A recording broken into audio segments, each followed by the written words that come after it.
Hi there, my name is Mikael Uusimäkelä and I'm a co-founder and one of the teachers here at TeacherGaming. Our mission at TeacherGaming is to engage students with the help of video games. And today we'll take a look of how to do that in your physics class with a game called Universe Sandbox 2. So, without further ado, let's jump right in. So this is Universe Sandbox. Universe Sandbox is a game where you can literally do whatever you want in our solar system or beyond. We can tamper with the sizes of the planet, we can change the temperature, we can go and play around with the magnetic fields if we want to, we can even add new planets or blow up the existing ones. So I'm going to give you a couple of examples of how that works.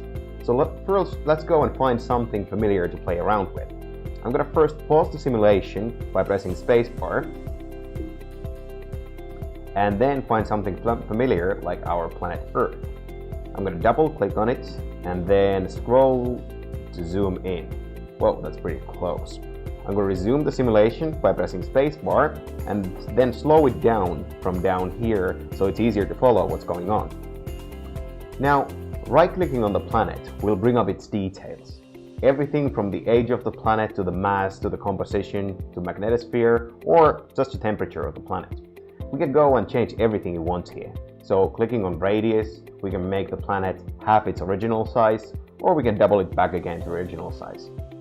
We can scroll down to find things like surface temperature, where we can change it to see what the planet looked like if it were in -degrees. And we can see many of the familiar places here freezing up in a second. Also, if we wanted to talk about things like global warming, we can go and change this to something drastically warmer to see what happens to the glaciers on the planet. And as we can see, there's very little ice left on the planet here. And here we go. Even the Antarctica is melting down. And everything here is something you can tamper with. So that's basically how the game works. You can change existing things in the game, like the composition of the planets, or you can add new things or play around with something completely different. So let's next go and see how we could use the game in our classroom. So how would we use the game in our classroom? Well, one of my favorite ways is to get the students to think like scientists. And we do that by coming up with experiments together and then building out hypotheses of what they think would happen if we carried them out. And we usually start by doing something together, something simple, like talking about what would happen if there wasn't a sun in the middle of the solar system. And before we get back to the game and play it out, we're going to write down those hypotheses, whether that's on a notebook, whiteboard, or on a blackboard like we're going to do today.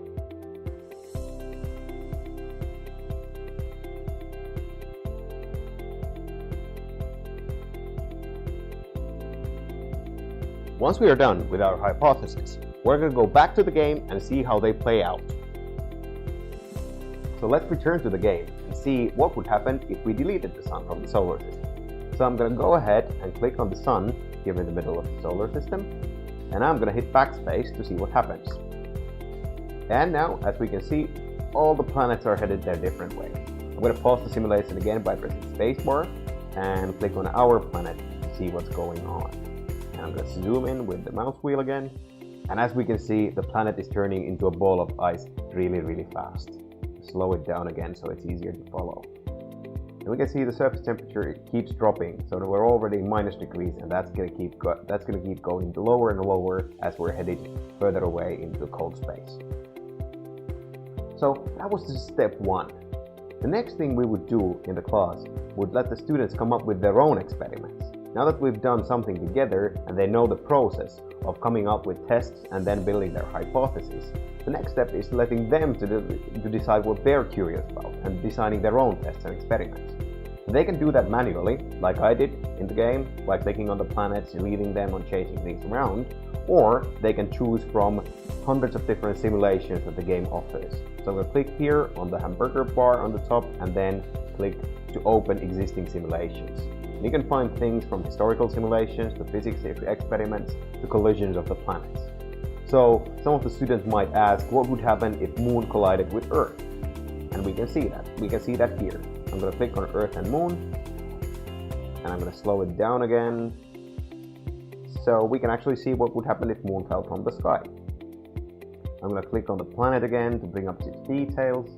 And we can see that the surface temperature on the planet is right now at 336 degrees Celsius. So it's kind of safe to say there won't be a lot of life left on the planet. that concludes kind of our look into the game and how you could take it to a spin in your own classroom. That was just one of the 40 games we work with across a wide variety of subjects. Science is one of the coolest things in the world and one of the most important topics for our future. With the help of games, we can ignite the passion for learning in our students and spark curiosity that's going to last throughout their lives.